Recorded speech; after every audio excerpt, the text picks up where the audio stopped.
Good morning. আমার নতুন একটি ব্লগে তোমাদের অনেক অনেক স্বাগত। বাইরে দেখো প্রচণ্ড বৃষ্টি পড়ছে, বোঝা যাচ্ছে না সেরকম। আর রান্না আমার প্রায় হয়ে গেছে, ডাল ভাজা করেছি, সয়াবিন করছি। আজকে নিরামিষই করবো। ছেলে চলে গেছে, আজকে এখনও ঘুম থেকে ওঠেনি। চলো কী রান্না করছি দেখাই। তো আজকে রান্না করছি হচ্ছে সয়াবিন। দেখো এখানে সয়াবিন আর হচ্ছে আলুটা ভেজে নিয়েছিলাম আগে ভালো করে, এবার মশলাটা কষিয়ে নিয়ে তারপরে একসাথে আলু আর সয়াবিনটা দিয়ে কষিয়ে নিচ্ছি সুন্দর করে। ভালো করে সয়াবিনটা কষিয়ে নিলে পরে বেশ ভালো হয়। আর আমাদের পেঁয়াজ টেয়াজ দিয়ে করলে পরে ভালো লাগে, কিন্তু নিরামিষ যেহেতু মা বাবা সবাই, তার জন্য আর আমি আলাদা করে আমিষ করি না। এখানে ডাল করেছি, কুমড়োর ডগা দিয়ে মটর ডাল করেছি। কদিন আমার এটা ট্রেন্ডিং চলছে আর কি। আর একটু ছাদে চলে এসেছি, আর ভীষণ ভালো ওয়েদার আজকে, রোদ উঠেছে।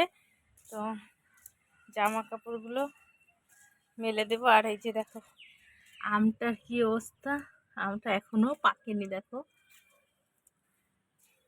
আর কটা না লঙ্কাও নিতে এসেছি, এই দেখো লঙ্কাগুলো পেকে গেছে।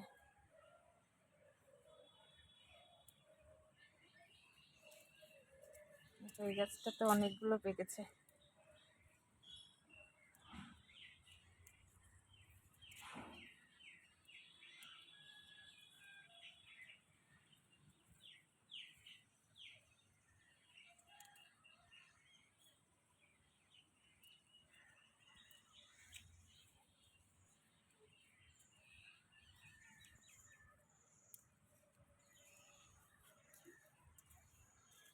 দেখো এই গাছটাতে কত লঙ্কা হয়েছে, এই একটা পেকে গেছে।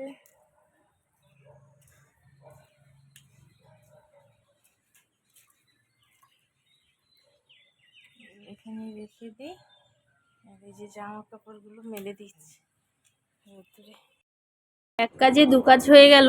লঙ্কা ছিঁড়তে এসে দেখলাম যে ছাদের মধ্যে মানে প্রচুর শেডের নিচে জামা কাপড় আছে। এবার 2-3 দিনের এগুলো জামা কাপড় কেচে মেলে দেওয়া আছে।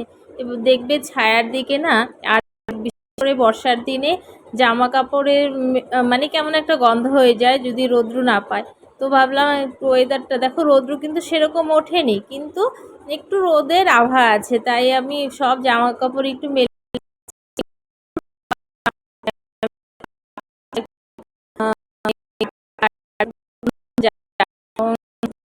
কাপড়গুলো দিচ্ছি। তো দেখো জামা কাপড়গুলো এগুলো মেলারও একটা টাইম লাগে, তাই না? এদিকে রান্না বসিয়ে দিয়ে আমি মানে ঝোলটা হচ্ছে, আর এদিকে আমি কাপড়গুলো দিচ্ছি। আর মেয়ে তো ঘুমাচ্ছে, হয় না বলো তো, মেয়ে নিতে হয় না যে করবে বা এটা চিনতে, রান্নাটা ঝটপট করে করে নিই যতটা তাড়াতাড়ি সম্ভব। তারপরে তো আছে আমার ডিউটি। আর এর জন্য আমি কি করি, ছেলে 8টার স্কুল চলে রান্নাটা আমি বাকিগুলো করে থাকি। আর দেখো জামা মেলে দিলাম, আর ওয়েদারটা হচ্ছে রাত 8টা 10। আমার সোনামা ঘুম থেকে উঠলো এখন। ও ঘুমিয়েছে 6টার দিকে, তো এখন ঘুম থেকে মানে জোর করেই তুললাম বলতে পারো। বাবা দাদা ভাই এসে গেছে টিউশনি থেকে। চলো মা নিচে যাই, চলো চলো চলো। আচ্ছা ও বাবা,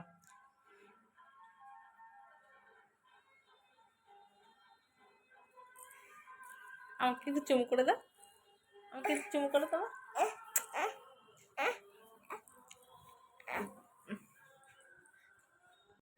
এই দেখো এটা হচ্ছে আমার বিয়ের ফটো। আর এই যে দেখো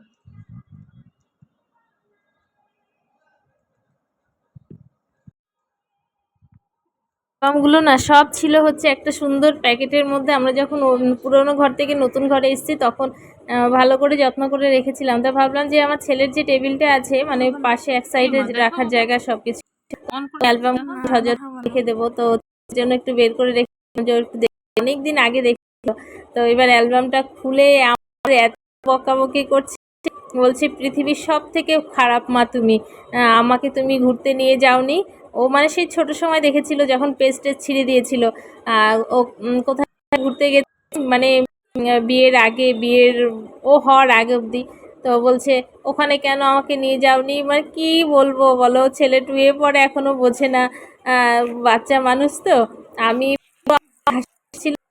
হচ্ছে লেংটু লেংটু সব ফটোগুলো ছিল অ্যালবামে, ওগুলো দেখে কি গালি আমাকে, গালি খেয়ে তারপরে শুয়ে পড়লাম।